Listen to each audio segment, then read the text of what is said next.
Thank you for checking out this video. My name's Lindsay, and I'm so excited that you're here for this message from Redemption Church. Hey, we're in Genesis chapter 22 this morning. Genesis chapter 22. We're going to tell a very familiar story, the story of Abraham and the sacrifice of his son, Isaac. And we're going to look at this story like we've been looking at all of the stories through two lenses.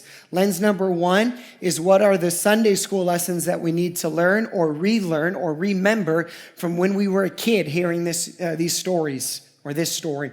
And then lens number two is looking in and saying, how does this story ultimately point to Jesus? See, the first lens is a good lens. The second lens is the better lens.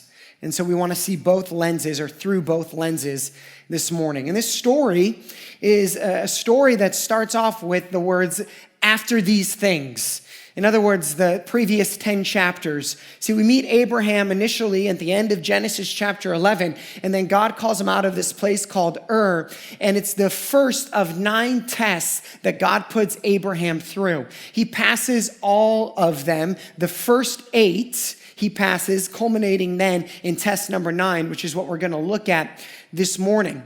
And Abraham's life is an incredible journey filled with challenge and filled with sin, his own sin, filled with some impatience, but also filled with receiving and hearing from God, from getting promises from God that wouldn't just change Abraham and his family, but would change all of humanity forever.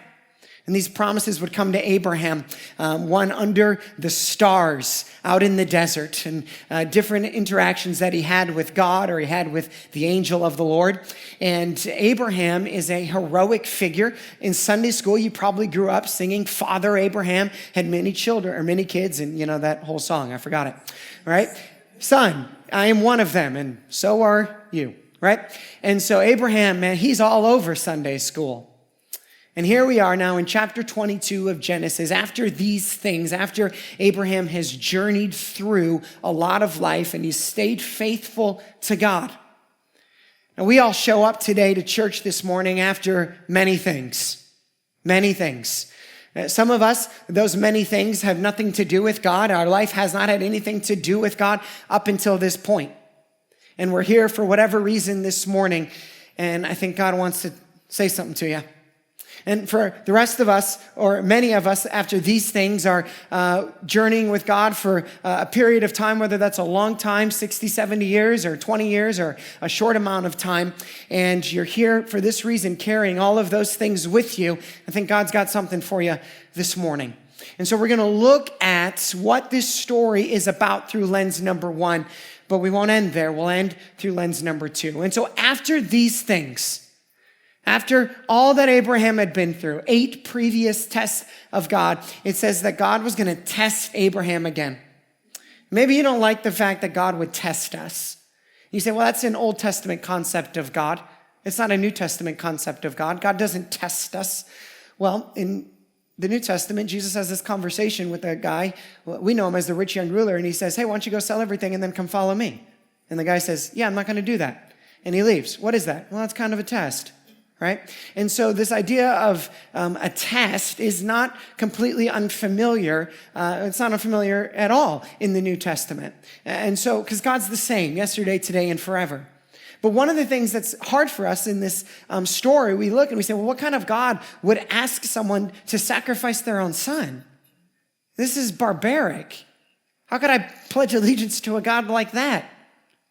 You got to see the story from beginning to end. Can't cut out right when you hear that. You got to see the story all the way through, because that's exactly what God does ask Abraham.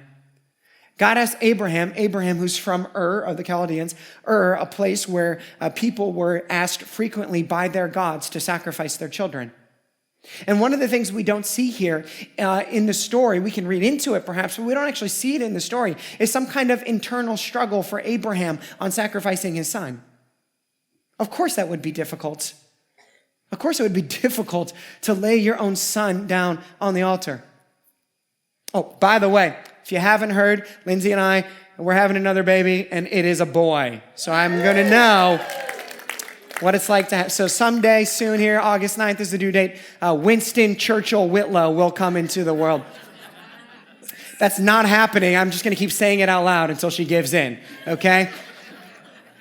I thought about just putting a second at it at the end, like Winston Churchill Whitlow II. People would be like, isn't his dad named Stephen? Yeah, but it doesn't matter. It's a cool name. All right, anyway. So God asks Abraham to sacrifice your son, and there's no internal struggle that we see in Abraham. Perhaps because he's already passed 8 tests, and so he trusts God a lot. And perhaps because he came from a place where what God would demand of you if you wanted to pledge allegiance is that you would sacrifice your son. Like that's just what you did. And so he's looking at God and he's saying, okay, you're my God, but you're probably then just like all of the other gods. And so if you ask me to do this, I'm going to do that because everyone else does that because you're God and you can ask me to sacrifice for you. And because you asked me to sacrifice for you, I'm going to sacrifice for you. And so that's how the story begins. That's the stage of the story. So Abraham rose, God says, Abraham, where are you? And Abraham responds. He says, here I am. And it's not a bad lesson that when God calls, we should respond. Notice how, if we look back at our other Sunday school stories, Adam and Eve, God called, they didn't respond, they hid. Cain and Abel, when God called, Cain lied and deceived.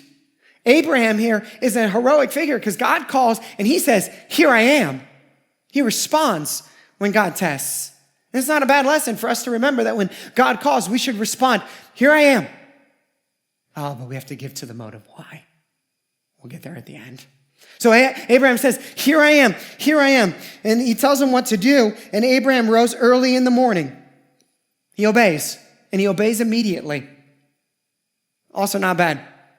When God calls, we should respond, here I am, and we should obey immediately. And so God places something on Abraham. He tells him exactly what to do. It's clear that it's the voice of God. Abraham responds, and Abraham obeys. You're probably not facing a test this big, but it might feel this big to you. And if God is instructing or calling you to something, it's not bad to remember you should respond, here I am, Lord, and obey. Sometimes it's smaller things. Abraham's initial things were smaller than the 9th test. There was a maturing process that occurred for Abraham, but then he got to the place where he could say, here I am, whatever you want, Lord. I do want to get to that point in life. I hope you do too. There is nothing you could not ask of me, God. And so Abraham responds and Abraham obeys. He rises early in the morning. He saddles up his donkey. He took 2 of his young men with him and his son Isaac. And so a father, a son, and some servants head out on a journey.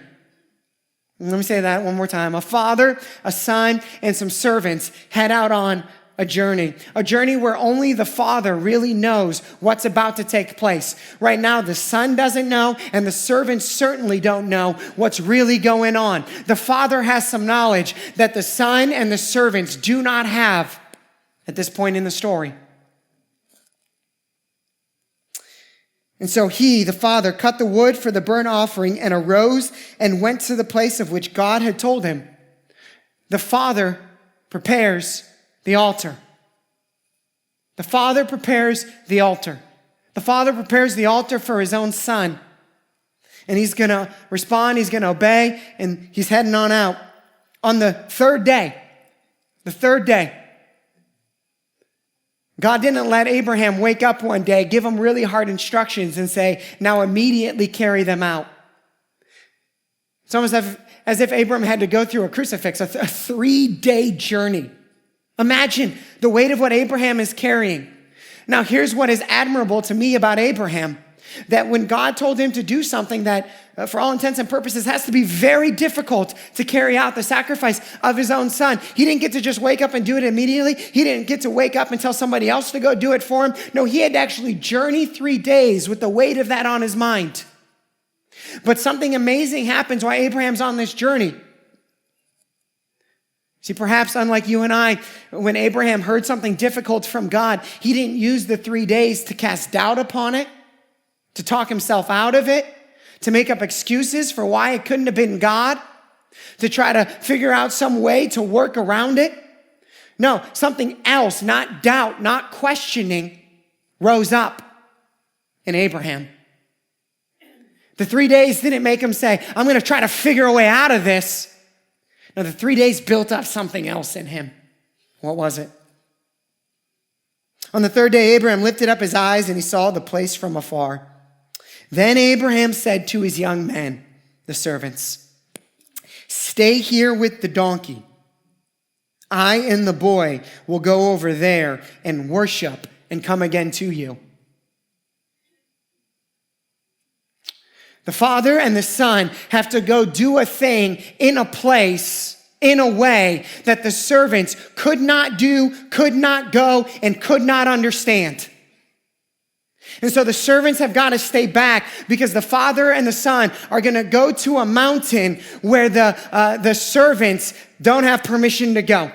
And they're going to do something that only the Father and the Son can do. The servants can't do it. And so the servants are going to stay back. And Abraham, he responded to God. He obeyed God. And now he says, while we go, I'm going to worship. How do we get through tough calls of God on our life?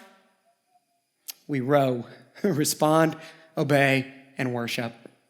Respond, obey, and worship. And so if you do feel like you're facing something tough right now, row your boat through it. Respond to him. Here I am. Obey him. And then worship him. And so Abraham's got this thing in his head that he knows he has to go do, but he says, if I'm going to do it, I'm going to worship as I go. I'm not going to go in doubt. I'm not going to go in fear. I'm not going to go in anger. I'm not going to go in bitterness. I'm not going to say, God, how could you ask me this? If I'm going to go, I'm going to worship as I go. And whatever this test is, whatever this place is that you're at right now, if you're going to go through it, you should go through it worshiping. So turn that Spotify back up. If you don't know what Spotify is, turn the radio back up. And keep on worshiping. Keep on responding. Here I am, Lord. Keep on obeying and keep on worshiping. That's exactly what Abraham does. But something else at the end is really interesting. He says, I and the boy. The boy is not a boy. The boy is 30-something years old. The boy's a man. The boy could physically reject his father. The boy could have, had the father wanted to try to exert his will on the boy, the father could have physically in the flesh, he could have pushed against the father and not obeyed the father. From a flesh perspective, the boy was stronger, the boy was bigger. He didn't have to listen to the father. He says, I and the boy will go over there, the place that you can't go, servants, to do the thing that you can't do, servants. We're going to worship, and then we'll come back. What was it that grew up in Abraham during that 3-day journey? It wasn't doubt, it was faith. It was faith. See, I was always taught as a kid in Sunday school that what Abraham was doing right there was telling a white lie. He didn't want the servants to know what was going to happen on the mountain. He didn't want Isaac to know what was going to happen on the mountain. So he was just telling a little white lie. We're going to go up and then we'll come on back. And so in every Sunday school I've been in, that was just Abraham kind of being sneaky to get Abraham or Isaac to go with him. I think this other perspective makes a lot more sense to me. Abraham was speaking in faith. He says, we're going to go do what we got to do, but we're both going to come back. We're both coming back. He says it even clearer as we continue on. Abraham took the wood of the burnt offering and he laid it on Isaac, his son. And so now the innocent son, Isaac, who's done nothing wrong in this story, the innocent son is going to carry up the wood for his own altar up to the mountain. And the father's going to take his hand, the fire and the knife. the fire of consumption to consume the sacrifice and the knife to slaughter the sacrifice so that the innocent blood of the son might be shed. And so the father is bringing the fire and the father is bringing the knife, and the son is going to carry up the wood to the altar that the father had prepared to go to the place that the servants couldn't go, to do the thing that the servants couldn't do. And as they're climbing up, Isaac yells out. I know he yells out because there's an exclamation point in my Bible. He yells out, "My father!"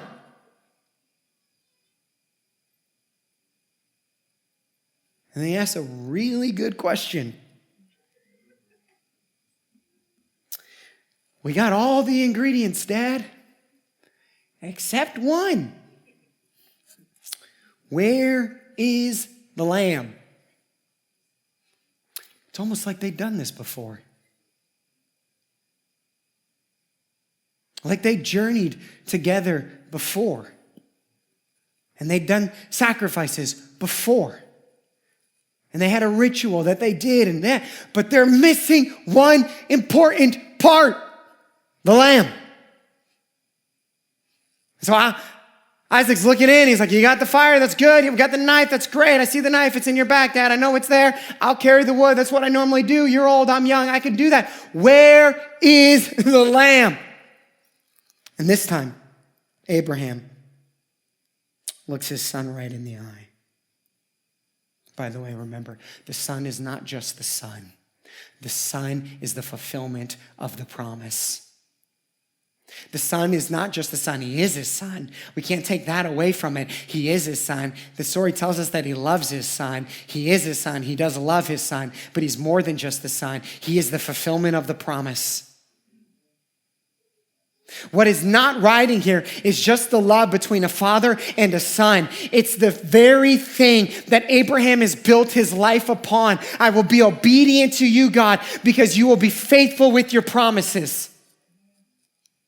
And so I will follow you. I'll leave my homeland. I'll give Lot the better land. I'll do all of this stuff. I'll keep obeying in every test because I'm trusting that you are faithful in your promises. And the promised son is Isaac. And on that starry night, when God had called Abraham righteous, not because of his works, but because of his faith, he had told him, "Look up. You see all those stars? Remember the beach? All the sand? That's how many descendants you'll have." It was a promise. And so Abraham is not just being asked to place his son on the altar. He's being asked to place the promise on it. He's being asked to place his entire trust that God will keep his promises. And so Abraham looks the promise in the eye. And he says this, God will provide for himself the lamb. I don't think he's lying to Isaac to get him to come up to the mountain. I think he's speaking faith into the promise. He's speaking faith into the promise. He's saying, I don't completely understand everything that's going on. This seems contradictory to the promises that you've made, God, but I'm going to speak faith into this promise. And you might be facing a situation right now that is gut-wrenching, that is hard. And you're trying to remember the promises of Scripture that you've read, and you're looking up and you're going, God, this doesn't make sense. Speak faith into the promise. Look it in the eye and speak faith into the promises of God. God, you said you would work out all things together for good to those who love you. God, you said you would never leave me or forsake me. God, you said you would always give me the power and a way out over temptation. God, you said I could do all things through Christ who strengthens me. God, you said that there is restoration of relationship at the cross. We're both Christians. Can't you bring us back together? Speak faith into the promise. So Abraham speaks faith into the promise. And then they, because the father and the son traveled together on this, they came to the place of which God had told them. Abraham, the father, prepared the altar. And he laid the wood in order, and he bound Isaac, his son.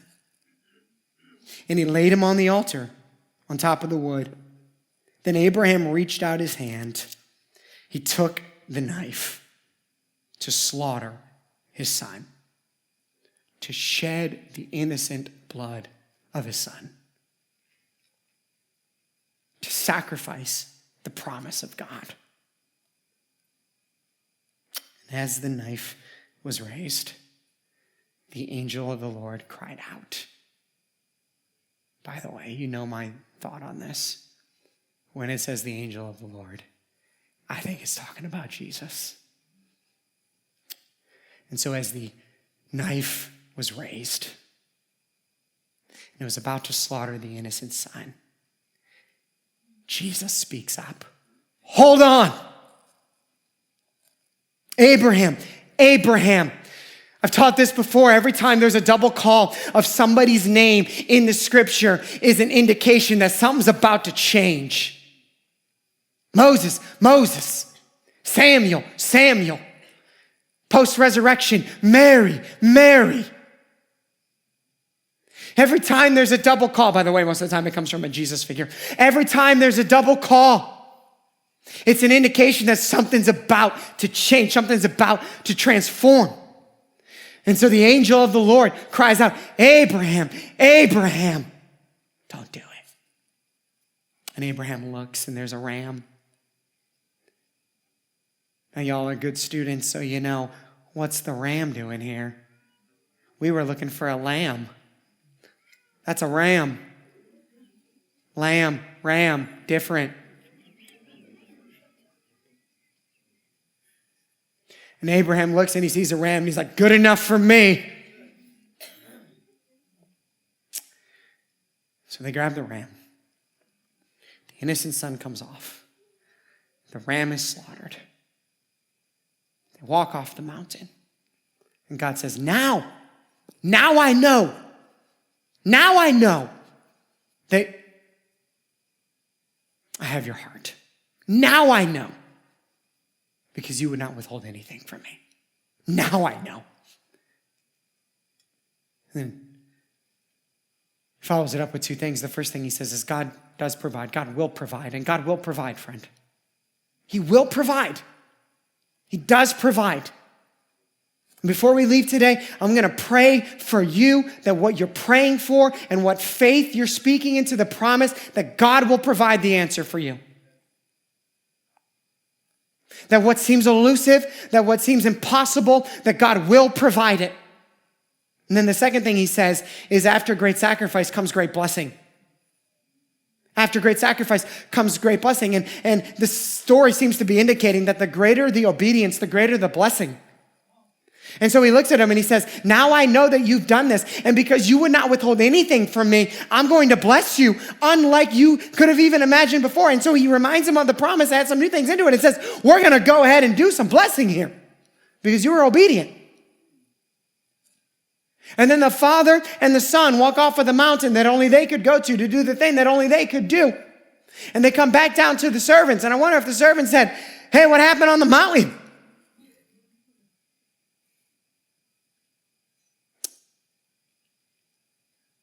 I'm reading into the story, but I wonder if Abraham and Isaac looked at each other and just smiled and said, you'll never know, but I got good news for you. There's a new blessing that's been poured out. And you servants, because you're a part of our family, now get to live under the blessing of the obedience of the Father and the Son. And so I know, servants, you didn't really do anything. You just stayed here. But now Abraham and Isaac are blessed. And because they are blessed, the scripture says their household is blessed and the servants are part of the household. And so the servants are going to now live under the blessing of the obedience of the Father and the Son. And they journey on back. I wonder when they got home. And Sarah said, hey, what happened? Abraham said, you're going to die soon. I'll let you figure it out in heaven. Probably didn't say that. That was a joke. He just might not have wanted to explain that to his wife, right? Okay. It's a good story, friends. And if you're facing a test of obedience right now, you should row your boat through it. You should respond, here I am. You should obey, and you should worship. You should. And you should speak faith into the promise of God. Because I do believe that there's some blessing on the other side of obedience, whatever that might look like. And God will provide. And I love a good story. Love a good story. But I like a great story even better. So if you'd indulge me for a few more minutes, I want to tell you how a good story becomes a great story. See, there's another story that takes place on the same mountain where a father and a son go to the mountain together. And the father prepares the altar for the son. And the son is around 30 years old, and he's innocent. And he could have physically rejected the father. He, in his flesh, could have said no to the father, but he doesn't. This son, instead of carrying the wood of the altar to the mountain, carries the wood of his cross up the mountain. And the servants are all sitting around there because what's about to happen on the cross, the servants can't do. And the servants can't go to that place. The father and the son are going to have to go there together. See, in the first story, Abraham went up to the mountain to sacrifice his son because that's how every God ever up until that point would have asked for allegiance. And so Abraham journeyed up there probably just thinking, you're a God like other gods, and so I'm going to do this. And the good part of the story was that God showed him on the first mountain, I'm not a God like every God. Here's a substitution. The ram can come in and I'll save your son. And so that makes him a little different than the other gods. But in the second story, we see how he's not just a God unlike any other God. He's a God that's greater than anything we could have ever imagined. Because in the first story, we were promised a lamb. And there was no lamb. There was a ram. And so in the second story, the son is on the altar as the sacrificial lamb. And in the second story, the son cries out again, my father, my father. But he doesn't cry out, my father, where is the lamb? He cries out, my father, why have you forsaken me? Another way of saying, I will take the knife. See, God isn't just a God who doesn't demand that we sacrifice for him. He's a God who takes it a step further and says, I will sacrifice for you.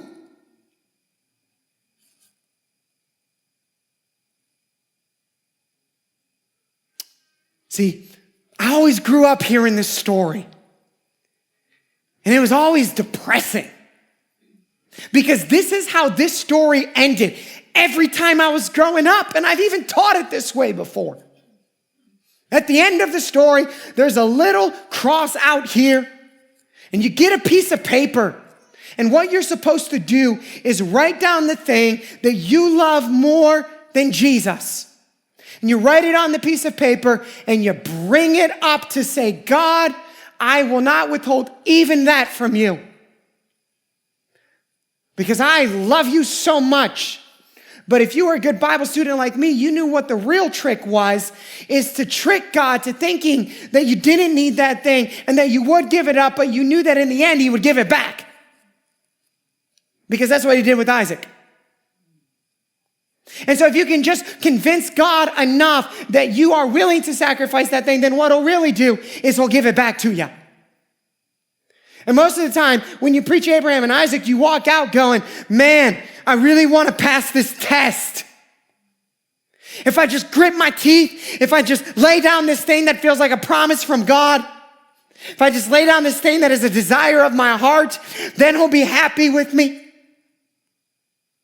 Then there'll be a blessing on the other side. That's how we always tell the story. But I got good news for you. You're not Abraham.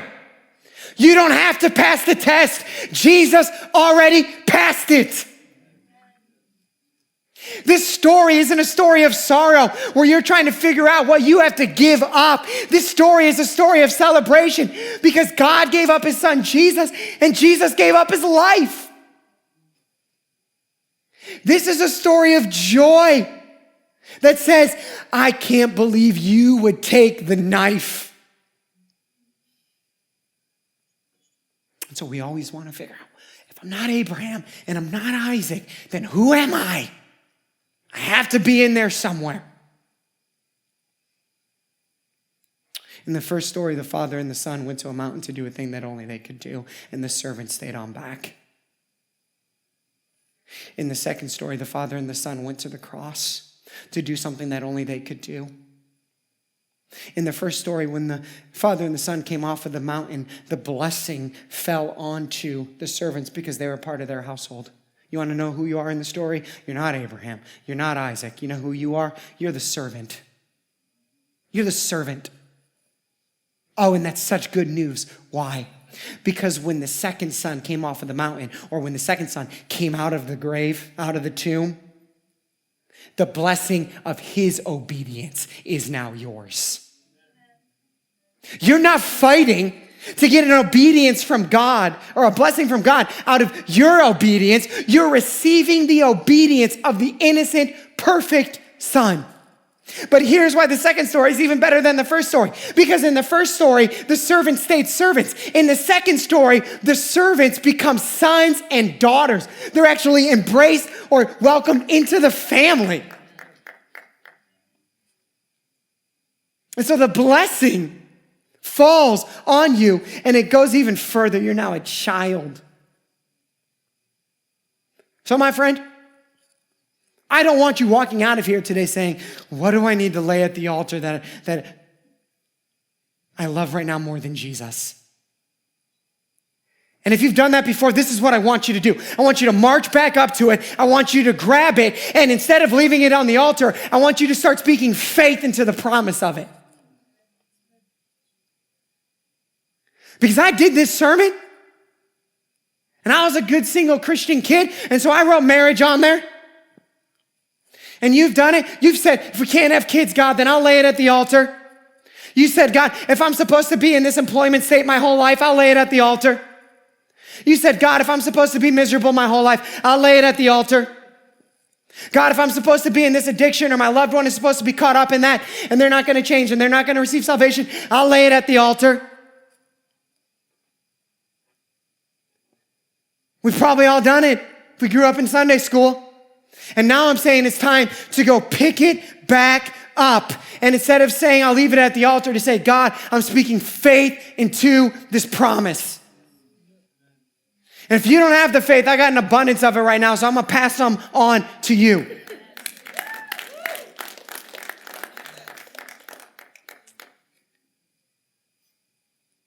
So I'll speak faith into the marriage that you want.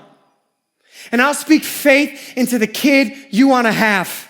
And I'll speak faith into the job that you need to get. And I'll speak faith into the healing you want to receive. And I'll speak faith into the addiction finally being over. And I'll speak faith into the new season breaking in.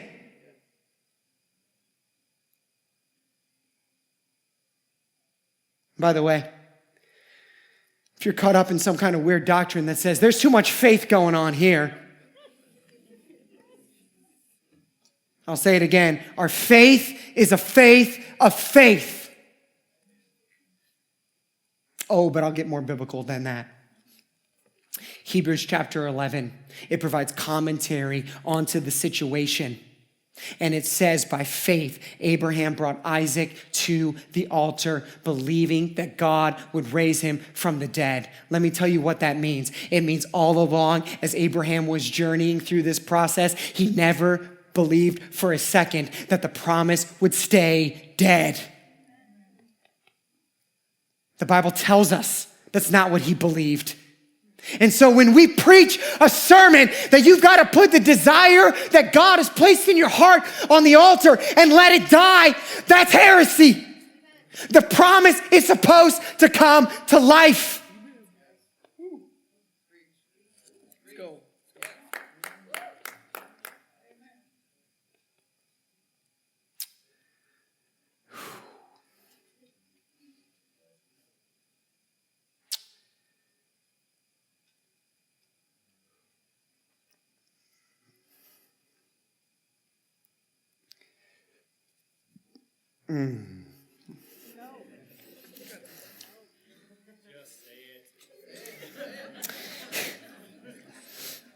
Here's where I'm going to end.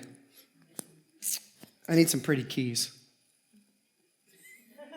Izzy, Lindsay. Izzy plays pretty keys. Lindsay's a pretty keyboarder. Come on now.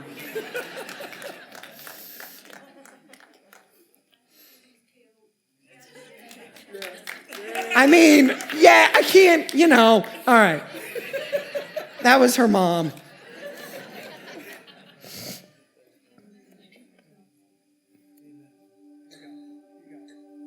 I want to end in two places. First, I just want to share with you that I'm speaking faith into the promise of this church, unlike I ever have before. Because the promise is never supposed to be dead. So I want you to know, as your pastor, I'm speaking faith into the promise of our church. And I'm believing the best days are yet to come for us, friends. So we're getting close to moving out of this theater. Bring all your friends. We got 100 extra seats over there. And God's got work for us to do. And the other place I'm going to leave it is this. We learn in this story the motivation for obedience.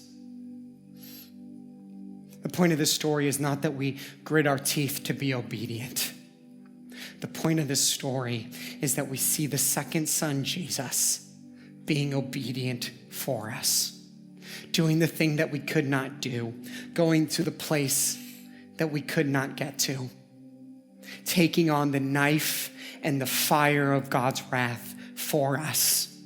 And when we gaze at the second son and that he was willing to take the knife from the Father, that's supposed to melt our hearts so then we can say, here I am.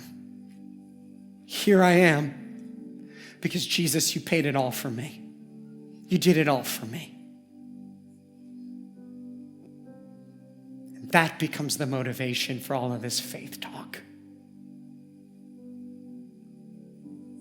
So don't leave here today.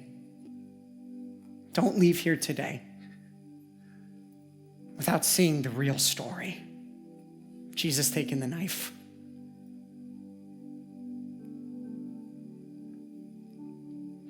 But then don't let it stop there. Don't also miss the fact that he resurrected and that the blessing now comes on his children, of which you and I are. Thanks again for joining us today. If you'd like more information on our church, visit us online at experienceredemption.org.